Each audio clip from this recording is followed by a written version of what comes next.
This is breaking news.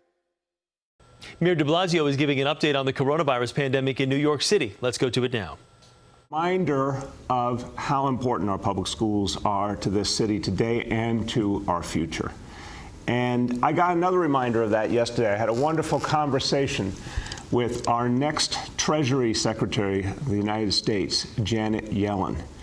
And she is an amazing person, an amazing example of someone who came out of this city, born and bred in Brooklyn, and went to Fort Hamilton High School. In fact, she was the valedictorian of her class at Fort Hamilton High School. Now will be the first woman ever in the history of the United States to become our Treasury Secretary. And what a great example to all the public school kids of New York City about what your futures can bring when you see a product of our public schools go all the way to the high post, the crucial post of Treasury Secretary for this entire country. It's great to have another New Yorker in such an important position, but she's also going to inspire a whole generation of New Yorkers, particularly young women, to see their potential. And she is another reminder of how important public education is, what a difference it makes in our society, that we provide for everyone for free the finest education so they can realize their potential. So everyone, now let's get to what has allowed us to have safe schools, what's allowed us to achieve what so many people said couldn't be done. School buildings, in fact, some of the very safest places to be in all of New York City. Why? Because of testing. We always say it, testing, testing, testing. It has worked time and again. It's been the difference maker. And we want to remind people, whether it's in our schools or any place else in this city, testing is key. So today is Get Tested Tuesday, and we're going to remind all New Yorkers how important it is to get tested. It's free, it's quick, it's easy, and it's crucial for you, for your family, for your whole city. Now, we are 10 months into this crisis, but for the first time, we really can see the end in sight. Why? Because the vaccine is coming next week. The vaccine will be here in New York City because vaccine is being produced in huge quantities for this city and for this whole country. Because we've learned how to fight back against the coronavirus in so many ways. People are doing so much and doing it so well to keep the coronavirus in check. Our hospitals are doing such extraordinary work, learned such important lessons from the spring. So this is the final phase of the war against the coronavirus. We have one more big battle ahead. We've got to get through December and January into February. Listen, think of it this way. This is the last big battle before us, and then the vaccine will be able to do its work. So everyone, when you think about how important it is to get through December, get through January, into February, it's a reminder of how important testing is. Testing always has made the difference, and it will again. So one of the things we are doing is reaching out in every part of the city to make sure people know the testing resources are available. There are more testing sites than ever in New York City. And again, the test is the easiest it's ever been. It's the quickest it's ever been. We want people to know it's there for them. So our test and trace teams are out all over the city, and particularly focusing this week on Washington Heights, on Harlem and East Harlem, and on Chinatown and the Lower East Side to spread the word. And here to tell you all about it, he's been doing a great job leading the Test and Trace Corps and building it up to the level it is today, Dr. Ted Long. Thank you, sir. Throughout the COVID crisis, the one thing that has remained constant is that New Yorkers care about keeping our city safe. We recently hit a new record. In a single day, more than 95,000 New Yorkers came out to get tested, to know their status, and to do their part to stop the spread of the virus. Now, even though we're seeing a rise in the number of new cases every day, our contact tracing system is the strongest it's ever been, and it's powered by each of those new tests that we do every day with those 95,000 New Yorkers that came out to get tested. The real heroes here are our contact tracers. They're New Yorkers that care deeply about keeping our city safe and protecting our city, and they're reaching over 90% of everybody testing positive across New York City, and they're completing interviews with 80% of everybody testing positive, meaning we're getting all of the information we need in order to perform contact tracing. In addition to that, 98% of people that are cases or have tested positive, when we call you every day as part of if you're a part of our program, you confirm for us that you're making that sacrifice and that you're staying at home and that you're isolating and that you're doing your part to keep our city safe. Today, I want to tell you more about what we are doing to fight back against the coronavirus, as the mayor said, in our final battle here. What we're doing in the Test and Trace Corps is we're spreading rapid testing across New York City. In the last month alone, we've opened up more than 10 new rapid testing sites. That has doubled our rapid testing capacity, and we're now in all 5 boroughs. To walk you through what the experience is, you'll come to one of our rapid testing sites, you'll have your test done. Within 15 minutes, you'll have your result. And then if it's positive, we'll pair you up with one of our contact tracers to immediately perform contact tracing or see who you may have exposed when you were contagious. We then reach out to those people you may have exposed that same day and offer to bring them in for testing immediately. Then before you leave, we pair you up with one of our resource navigators who will talk to you about services we can offer to help you get through this, like free food delivery, a free hotel stay, or even for free walking your dog, if that's what it takes for you to stay home and to keep our city safe. You should be proud of the number of New Yorkers that have come out to get tested to keep our city safe. To do your part, you can call 212-COVID-19 to find a testing site near you, or visit nyc.gov/COVID-test to find a site near you as well. You can go to our Test and Trace Corps website if you want to look at a detailed list of all of our sites, in addition with a detailed list of the exact wait times for each of the sites. Now, as the mayor said, today is Get Tested Tuesday in Manhattan. We're in Washington Heights, we're in Harlem, East Harlem, Chinatown, and we're in the Lower East Side. Today, come out and get tested. It's always fast, easy, and free, and do your part to continue to keep our city safe. Thank you, sir. Thank you so much, Ted. And I wanted to say everyone who's part of the Test and Trace Corps has been doing amazing work. And it's going to be more important than ever in this last push here as we go through the holidays and into the new year. So I want to thank you, Ted, for your leadership. We have Dr. Amanda Johnson with us today, who's been doing a great job with her team on the Take Care initiative to make sure that when people need that help, it is there for them, whether they need to be in a hotel or need support at home if they need to safely separate. So all this help is available to New Yorkers when you need it for free. No one should ever feel they're alone and don't have a place to turn, but the goal here is to keep everyone safe. And when it turns out you need to safely separate, to know there's going to be a lot of support for you when you do that. All right, now that's testing, so important, but while we're fighting this important battle against the coronavirus, we have another challenge, and it's absolutely happened also because of the coronavirus, but it even has bigger ramifications, which is the challenge of our blood supply in New York City. This is for all types of medical challenges, and we've got to make sure our blood supply is kept up to protect New Yorkers. The coronavirus has knocked out a lot of the normal blood drives that happen on companies and government offices and colleges. That's not there, so it's up to you. And last week we talked about this, how New Yorkers need to step up and help out. Now, look, the supply's been running low, so we put together the Give Blood NYC campaign, and right away, New Yorkers have started to answer the call. We said we needed 25,000 blood donations this month. Already 4,288 donors have stepped forward, which is fantastic, and almost 1,000 of them are new donors. I was very pleased to go to the New York Blood Center with Shirlane and donate blood last week. Everyone there is great. I want to emphasize the folks who work at the Blood Center really take care of you. They make it easy. It's such an important thing to do, and you get your free juice and cookies at the end. But what we need now is about 20,000 more New Yorkers to come forward. This is urgent. This is about directly and immediately saving lives, and you can make such a difference. We need 20,000 more New Yorkers to come forward by the end of this month. And we have some wonderful prizes we put together to encourage people, and winners have already been selected, including Jessica from Queens and Sheldon from Brooklyn and Eileen from Manhattan. And Eileen won the New York City Parks package, which includes the fabulous social distancing towel.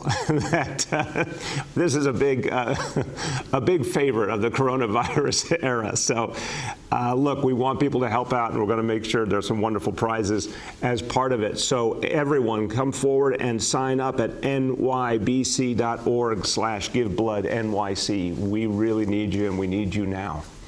Okay, let's go to our indicators. Number one, current hospital admissions. So daily number of people admitted to New York City hospitals for suspected COVID-19. Today's report is 161 patients. And again, where we want to be is under 200 patients. So today, a good number. The next, a new indicator, which is the hospitalization rate per 100,000 people. Today's number is 2.30 per 100,000.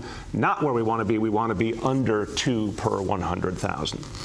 Okay, second indicator, current new cases, and now we are including the probable cases, as we discussed yesterday, the probable cases along in this number. So today's number, daily new cases, 7-day average, 2,624, well over the number where we want to be, which is 550. So we have a lot of work to do there. And the percentage of New York City residents testing positive for COVID-19. Now, this is just the 7-day rolling average here.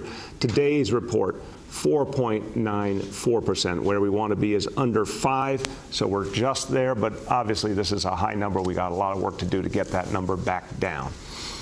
Say a few words in Spanish. Los casos de coronavirus siguen subiendo muy rápido en nuestra ciudad. Y eso nos tiene en estado de alarma. Es nuestro deber ayudar a parar el virus tomando la prueba, incluso si no hay síntomas. Debemos seguir luchando para mantener esta pandemia bajo control hasta que llegue la vacuna. Lo que sabemos será pronto. With that, let's turn to our colleagues in the media, and please let me know the name and outlet of each journalist. We'll now begin our Q&A. As a reminder, we're joined today by Dr. Ted Long, by Amanda Johnson, the Director of Take Care at the Test and Trace Corps, and by Senior Advisor Dr. Jay Varma. The first question today goes to Juliet from 1010 Wins. Oh, hey, good morning, Mr. Mayor. How are you? I am doing well today, Juliet. How are you? Doing okay, thank you. You know, I've been hearing from people who are afraid of the vaccine because they think they're going to get COVID by taking it, or that somehow it was rushed into approval and isn't ready. How do you and your health experts plan to address misconceptions about the vaccine and correct the misinformation that's out there? Yeah, Juliet, such an important question. Thank you. Look, I'm just going to say as a layman, I think there has been such an intensive worldwide effort to create this vaccine. It's historic. It's amazing how quickly it was done, but it's also been a tremendous amount of scrutiny to make sure things were done right. And our healthcare leadership at the national, state, and local level would not allow a vaccine to move forward if they did not have confidence in it. So I think people should recognize this has been approved at multiple levels, and it's absolutely necessary to save lives. But let me have our three doctors jump in. So Dr. Varma, Dr. Johnson, Dr. Long, in that order, if anything you want to add, go ahead. Great. Thank you very much for the question. And we realize this is going to be an absolutely critical issue to make sure that people have the trust in receiving this vaccine and also the follow-up. I think I'd probably focus on two issues. One is, what is the data showing us? And then also trying to help people understand a little bit about how this vaccine works. We're just now seeing the data that's been presented to the FDA, and there's a public hearing this week as well. Everything that I've seen so far from it reaffirms the original press releases that we saw from Pfizer, and is very much reassuring to us, both obviously about the safety of the vaccine, but even more important about its effectiveness. And we're certainly going to learn more in the public hearing this week. I think one way for people to think about this vaccine is to think about it like it's a message in a bottle. And it's getting injected into your body, and your cells take up that message in a bottle. They remove the message, and the message tells your cells, you know, watch out for this intruder that's going to be coming. And there's really nothing in that message in a bottle that is dangerous in and of itself. It's really just a warning sign to your body's immune system to watch out. So the more we can help people understand the signs, as well as build their trust that we've reviewed the data ourselves, we're hopeful that this will have a big impact. Dr. Johnson, you want to add? You may be on mute. Is she out there? I couldn't agree more with, I am here, hello. There you go. Could not agree more with Dr. Varma. I really appreciate the plain language explanation, and as I do with all of my patients and counseling them about the powers of vaccination, I'll continue to do my part to ensure that people feel comfortable with this real game changer for our city and for the country. Excellent. Dr. Long, you want to add? The only thing I would add is, as a primary care doctor, what I tell my patients is I wouldn't ask you to do anything I wouldn't be willing to do myself, so you can count on me receiving the vaccine after I've reviewed the evidence. Well, there you have it, Juliet. You have testimony from 3 doctors who are quite convinced. Go ahead. Okay, great. And switching to another topic, John Lennon was shot 40 years ago today. Do you have any recollections or thoughts about that day or what his music and his message means to you? Yeah, thank you, Juliet. I remember so vividly and painfully. Yeah, I was a student at NYU at the time, and I remember it very, very clearly. We were all just shocked, obviously, and I think John Lennon, for a lot of us, was one of the most important cultural figures of our time. He was one of the people who kind of defined the time we grew up in, and it's very hard to lose someone like that. I mean, you just always felt like he was there, and someone I certainly admired in so many ways. I thought he was a voice of truth, someone who was willing to take risks for what he believed was right. At my inauguration, we played the song Imagine, which is still one of the greatest, I think, examples of a message to us all of, how we could build a better world for each other.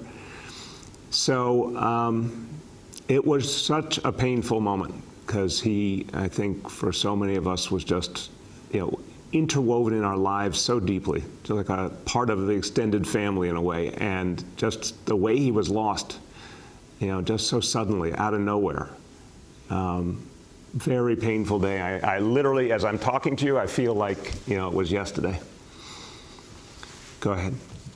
The next is Rima from Chalkbeat. Hi, Mr. Mayor. How are you today? Okay, Rima, how you doing today? I'm doing okay. Thanks for asking. So my first question for you, as you're, I'm sure, familiar, in July, the governor set a standard that would close all schools in any region where the positivity rate reached 9% over 7 days.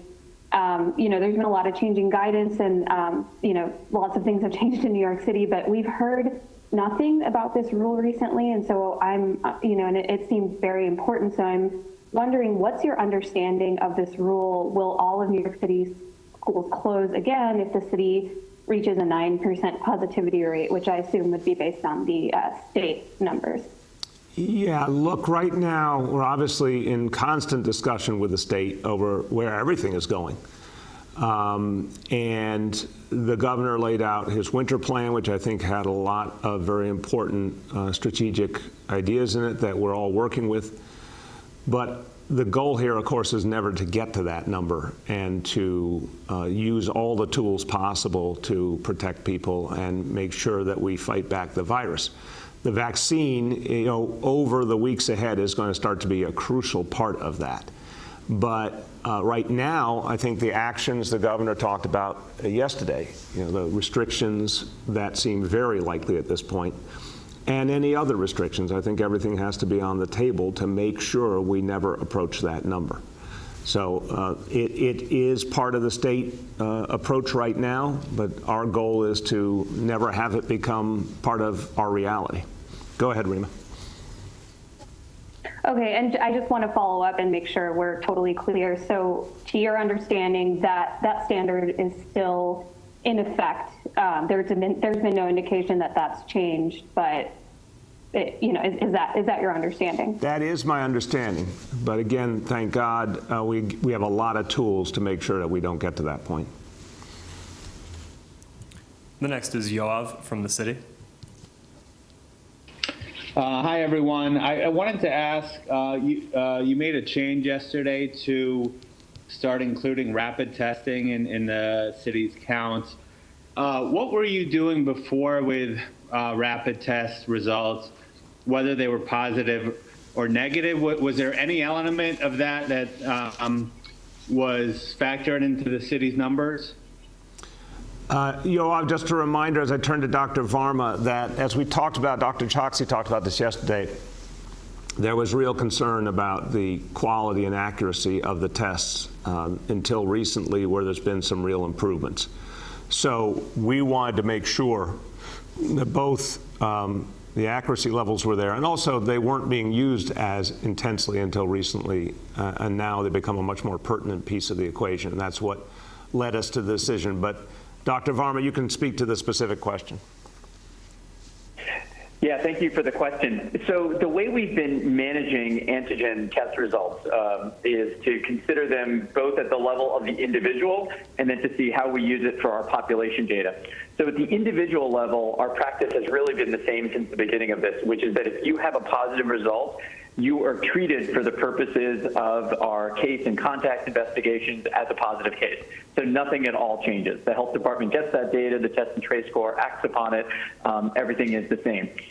What we do for our public data is the discussion that Dr. Choksi went through yesterday, is we really needed to figure out how best to incorporate and analyze this data. It's actually a topic of a lot of discussion and debate among state and local health departments, among CDC, and then we've chosen the approach that CDC recommends, which is to classify them as probable cases, to report them separately, and then also when we report our test positivity data to really restrict that to just the PCR or the nucleic acid amplification test results. Thank you. Go ahead, Yoav. Okay, thank you for that. My other question, there was a lawsuit filed on behalf of special education students last week. The concern there is that there are a significant number of students missing out on services that they're entitled to by law, and that currently there is no mechanism, there's no general mechanism for which they can seek to recoup those services other than going through the impartial hearing system individually, which would, and that system is already kind of log jammed, and it would kind of be overwhelmed by all the people filing complaints. What they're seeking is kind of a broad city policy that would help address all these requests to get services that have been missed. And I'm wondering if you plan to create some kind of system for that so that people aren't left to file those impartial hearing requests. Yeah, Yoav, I appreciate the question a lot because, look, I think parents with kids with special needs go through so much when there isn't a pandemic. They've gone through even more when there is a pandemic. By the same token, the pandemic has really thrown off our ability to provide the services the way we normally do. So right now, obviously, District 75 schools are opening all over the city on Thursday. That's a really good thing. That's going to help so many parents, kids with special needs. Pre-K, 3K, K to 5, open now all over the city, including a lot of schools that serve kids with special needs and inclusion programs and other approaches.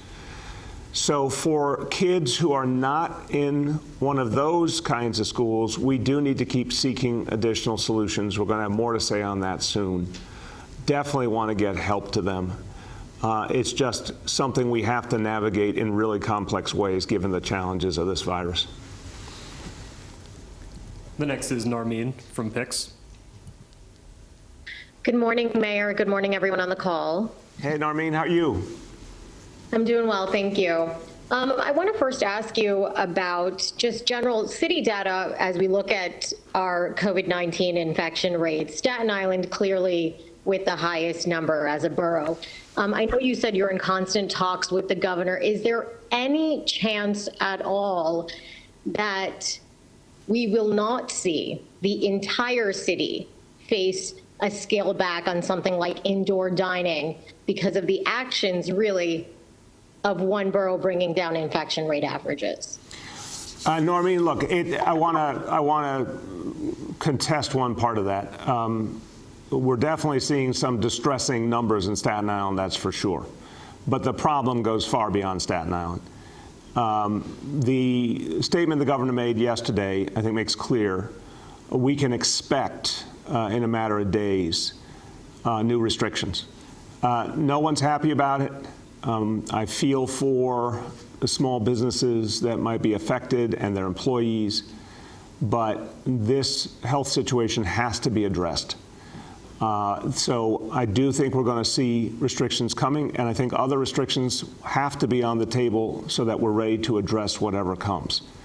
At the same time, we got to do everything we can to be sensitive to the fact that we want people to have their livelihoods, we want people to have their jobs, obviously, but we've got to stop this new surge that we're facing, because again, this is the last big battle. I really believe this.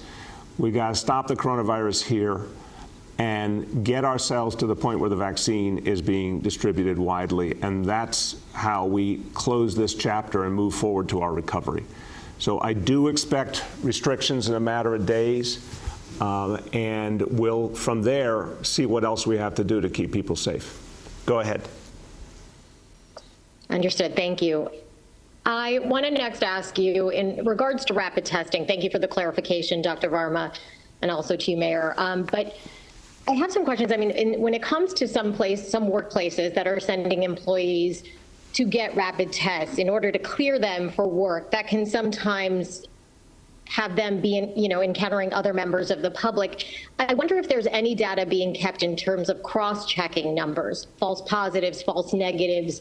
Are we cross-checking them enough with the PCR data? Are people getting both? Can you break down how that information is really going to the person getting the test, and we're making sure that the right people are going out into the public with a free and clear negative test? Does that make sense? I think so. I appreciate the question. Let me start with Dr. Long and then see if Dr. Varma or Dr. Johnson want to add anything. Yeah, and I appreciate that question. So what we've done at all of our rapid testing sites, for the exact reasons that you're referring to, is we've done an exhaustive validation study of the new antigen test that we're using, which I talked about in some of our new sites. It's called the Binax Now test, compared to our traditional gold standard PCR test. And we found good alignment between them. So that's why if we have a positive result on one of our antigen tests, we treat that as a positive. We perform contact tracing. And it's because, to your point, with that cross-check, we've done that cross-check against the PCR, so we stand behind those tests as positive. Dr. Varma, Dr. Johnson, want to add anything? Nothing else for me. No, excellent response. Thank you. Thank you. Go ahead. The next is Amanda Eisenberg from Politico. Good morning, Mr. Mayor. How are you? Good, Amanda. How you been? I'm good. Thanks for asking. I wanted to get your thoughts on a funeral that was held in Brooklyn last night. It's another large funeral in the Satmar community. And so I was wondering if you could talk a little bit more about, it seems like there's often these large gatherings with thousands of people. And it seems to be, another place where we're not seeing that public health guidance being followed. Can you talk a little bit more about this event and also, what your administration is able to do to kind of stop these, stop people from not following public health measures? I appreciate that, Amanda. Look, first of all, that specific situation is still being investigated. We're still trying to get the full truth of what happened there. But let's go to the bigger picture. There have been some very disappointing moments. And there's also been some good moments in that community, particularly when we were facing the challenge in Brooklyn a month or more ago. The Satmar community really led the way in terms of testing, which is what we needed to see a lot more of across Brooklyn and Queens, and they did a really good job with that. So I don't think it's one thing or another. I agree with you, these large events are a real cause for concern, and we need to either see them be handled very differently with really clear limits and precautions or not happen at all. We're going to have that very clear dialogue with some of the community leadership. And if we don't see that, if we see another confirmed situation in which an inappropriate event is happening in that same building, then we're going to have to move to shut down the building once and for all, which is something no one wants. But that would be the next step if we see noncompliance. Go ahead. Great. And also, I wanted to, I lost my train of thought. I guess that that happens occasionally. You can come back. Do you need to come back, or are you good? I would appreciate that. Thank you. Yes, we'll give you credit. Thank you. We'll get you in a few minutes. Okay. The next we'll do Emily from New York 1. Good morning, Mr. Mayor. Good morning, everyone. Hey, Emily. You said per your, Mayor de Blasio, you said per your conversations with Governor Cuomo that it will be a matter of days before some of these restrictions are put into effect, with closure of indoor dining, closure of non-essential businesses. Public advocate Jumaane Williams wants these steps taken immediately. That's what he's asking the governor to do now. What's the right move? What's the right timing? How urgent is this? Look, I think it's important, based on the indicators that we're looking at, and I know the governor and the state are watching these indicators all the time, it's important to recognize that we've gone through a really tough stretch here over the last few weeks. And unless there is some evidence that that is going to change rapidly, unfortunately, restrictions are needed to protect us all. So we're constantly talking to the state about this. I think everyone is aligned that we've got to stop this increase we're seeing. We've got to protect everyone in the city, and particularly do that by protecting our hospitals. And we got to link up to the vaccine being distributed so that we can really turn the corner once and for all. So I think there is urgency here, and we're talking to the state daily. But I think what's clear is, you're going to see these restrictions in a matter of days. Go ahead, Emily. And may we hear more, please, about your conversation with Janet Yellen, what she said about any aid or assistance that the incoming Biden administration will bring to New York City? We'll keep the conversation private, but only say that I'm quite satisfied by the level of focus of the Biden administration on the need for a major stimulus. And I'm certainly clear that our new Treasury Secretary understands the importance of stimulus and understands what's going on in New York City and the challenges we face. The question before us right now, Emily, is whether the Congress gets it. And every time the Congress starts to address stimulus, they then veer away. Or they can't make up their mind on the most basic things like state and local aid. And if there is not state and local aid in a stimulus, it's not a stimulus. So I just want to be really clear. I have absolute confidence in the Biden administration. My problem is I'm struggling to have confidence in the Senate, because I'm not seeing anything coherent. And the fact they're still debating whether there will be state and local aid means they literally could consider a stimulus that would do nothing to put cities and states back on their feet, which means there won't be a recovery. I mean, I don't want to be dire, but I truly believe it. If cities and states can't provide basic services, there simply won't be a recovery. It's literally the opposite of what history has shown us is necessary to achieve an economic recovery. So that's where my fear is, all in the Senate right now. We'll go back to Amanda. Amanda? Thank you, guys. I appreciate it. It's all right. So I wanted, Mr. Mayor, you to weigh in on going back to kind of the Orthodox Jews coming together, some parts of the Orthodox Jews coming together and celebrating or grieving. I went to Borough Park on Election Day to talk to voters, and I spoke to a lot of Trump voters who compared the public health measures that are being put forth by yourself and the governor as, reference to 1930s Germany and Kristallnacht. And when I tried to engage with them to kind of specify why they felt that way, I was struggling to have a conversation with them. And I was wondering how you feel like you're able to work with people who don't necessarily agree with what public measures are going into place, especially in these Orthodox Jewish pockets where we have seen upticks while being culturally sensitive. And if that's something that's been on your radar, or how you're able to kind of work with people who might fundamentally disagree with how you're trying to deal with the crisis. Wow, appreciate the question, Amanda. I'm really sad that you had that experience. So I just want to start with that. We should all be really, really mindful about when we invoke history of one of the literally the worst moments in the history of this world, the Holocaust. That is not history that should ever be invoked lightly. And anyone who can compare a public health measure to protect the lives of the community, to protect people's lives, with something that was about repression and hatred and violence, it's just absolutely unacceptable. And I do think the point you started with, Trump supporters, I think unfortunately what's happened here is it's not like these ideas never existed before. It's not like people haven't been negative towards public health policies before, or had frustration with government before, but this is something different. And I think we saw a real change in the 4 years that President Trump was part of the firmament here. I have very, very deep relationships in the Orthodox community. I've worked very closely with the community. I have a different political ideology than many of the people I work with, but we all still work together as friends and people who care about the common good of the community. I saw that change, at least for some people, in the course of these last few years. And it's sad because it's not the way things should be. So I do think there's an ideological factor that's making things a lot harder.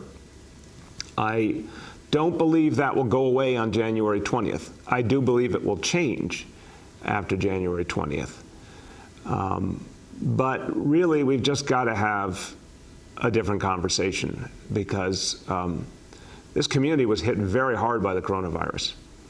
And when we're out there trying to tell people how important it is to just take basic precautions and how we're trying to save the lives of their elders, that should be heard as an act of goodwill. And I do think the vast majority of the people in the community do understand that, Amanda. I want to be really clear about that. The vast majority of people, I think, understand we're all trying to save lives together.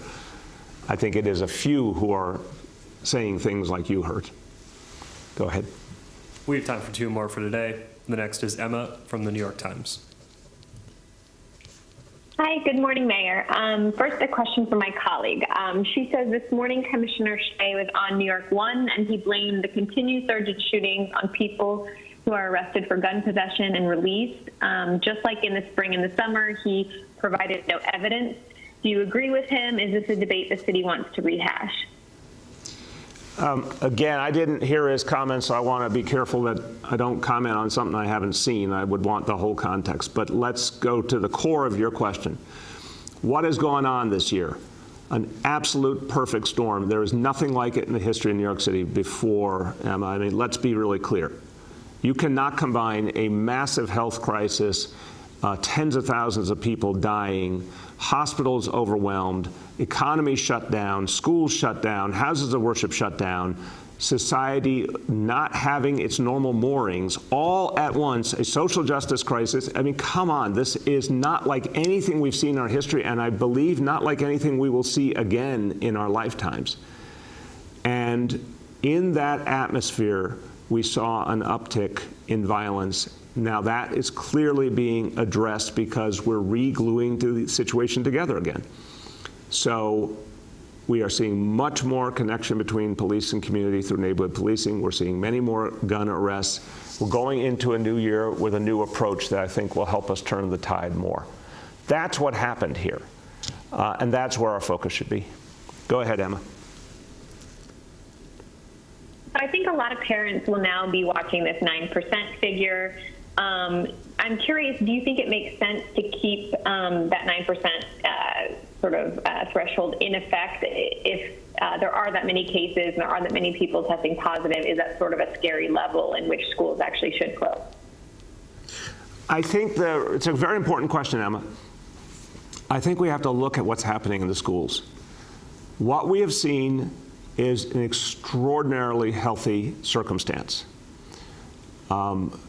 The gold standard of health and safety measures we put together has worked in a way really even beyond what we expected in the best case scenario. It is now proven. Here's the biggest school system in the country. This is the best proving ground you possibly could have. At one point, almost 1,600 schools were open. And what did we see? Because of all these measures, very, very few kids and staff testing positive.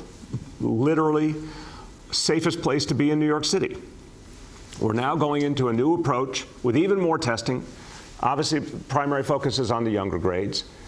And this is happening while we're seeing an uptick in the cases around us. We're going to be able to learn a lot from this. I think we're going to see, once again, incredibly safe schools, and that's going to teach us what we need to know for how we go ahead. So that state standard is in place now, but I think we're going to have a real conversation with the state and with the public going forward based on the actual facts we learn from 850 schools being open over these coming weeks. I'm very hopeful from what I'm seeing that these extraordinary health and safety measures really now have proven there's a very, very effective way to do this for the duration. And I believe we're going to have our schools open all the way to the point where we link up with a widespread distribution of the vaccine and then can bring back more and more students consistently. Last question for today goes to Jake Offenhartz from Gothamist. Hey, good morning, Mr. Mayor. Hey, Jake, how you doing? I'm doing okay. I heard you kind of float the idea of shutting down the Satmar building if things don't improve there. I feel like there has been a lot of conversations at this point. There's been warnings. Are you saying if there's another big event, you're going to shut it down? Like, what does that entail? And what's the marker there for you? Jake, this most recent situation is still under investigation. So what we need to know in every case was, were the state rules violated or not? That's really the essence that we've got to know. If we see a pattern of violation, that's what could lead to a full shutdown. But we've got to have facts, and we're also going to have a serious conversation with the community leaders about why this keeps being a question mark instead of it being abundantly clear that things have to be handled very cautiously and carefully for this last phase of fighting the coronavirus, that we can't take chances. We got to have that clear conversation again, and then it's up to them to follow the rules that are quite obvious to all of us. Go ahead, Jake. On another subject, after several years of improvements, the city is now on track to have as many traffic fatalities as it did when you took office and started Vision Zero. What accounts for that spike in deaths? What concrete, specific steps would you take in your final year in office to prevent these deaths? And just as an addendum, the DOT is not making outgoing Commissioner Polly Trottenberg available for any interviews. She was your commissioner for nearly 7 years. Is there a reason she's not available for interviews? Was that your decision or her decision? Jake, lots of stuff you're putting together here. Hold on, it's like a 6-part question. Here we go. I don't know anything about the interview situation. I certainly don't have anything to do with that. Really respect Polly Trottenberg. I've talked about that with a lot of energy, that she did an amazing job. And I think she has a lot to be proud of. I think Vision Zero is the thing she should be most proud of. And I certainly want her to talk about the work that's been done here. To your core question about this year, again, I'm very unhappy with what we saw this year. I do know everything has been thrown off this year. There's obviously been a lot more people traveling by car this year, proportionate to mass transit. There's been a lot of things that have been unusual and really unhelpful, and obviously not consistent with what we want to do with Vision Zero. So I would say in my last year, we're going to double down on Vision Zero, go right back to everything that was working consistently for years. That means intensive enforcement. That means obviously continuing to implement the speed cameras. It means continuing to build out mass transit options, which we have done with select bus service and busways and the NYC ferry. And obviously City Bike. It means continuing those redesigns of intersections and streets. All of that work will intensify as we start to recover next year and then beyond. I believe, Jake, that Vision Zero is proven. Every idea has its ups and downs, and this has been a horrible perfect storm moment. But Vision Zero is proven, and it must be part of the future of New York City, and it must be aggressively supported, because it actually builds every year. The more you do, the more impact.